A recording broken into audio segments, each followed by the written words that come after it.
Okay, so if you don't have access to a printer and you can't print the weaving worksheet, I'm going to show you how to easily draw your weaving lines on a sheet of paper. And so using a pencil and an eraser, I'm going to draw this fairly dark, that way you can see it on camera, but I would suggest drawing this very lightly on your paper, that way when you erase the lines, for the overlapping lines, you don't see them after you erase them.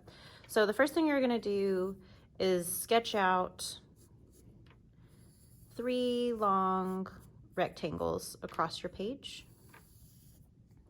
Again, these don't have to be perfect. You can use a ruler if that makes you feel better about it, but these don't have to be perfect because they're supposed to kind of emulate cloth. So after you draw your 3 rectangles, rectangles vertically, you're going to then draw 3 rectangles going horizontally here, but you're going to draw them underneath these first 3. So I'm going to draw it sticking out here, going to continue underneath it. So there's my first one. Draw my second one. Again, this doesn't have to be super perfect. The lesson is more about how you color it. Okay, and then I'm going to do number 3.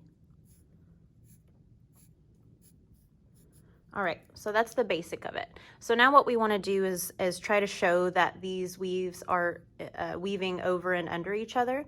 And so the way I'm going to do it and show you how is I'm going to start with this top one underneath here, and I'm going to continue this line across the top of this vertical rectangle, and then I'm just going to get my eraser and erase the sides. So that way, now it looks like this one is going on top of this one.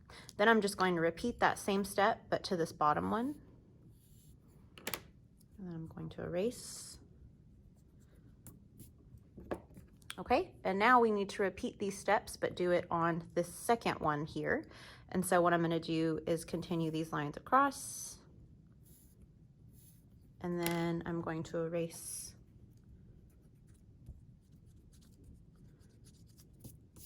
that there. Okay, and now you have your basic weaving pattern to color on using your colored pencils, which I'll demo that next.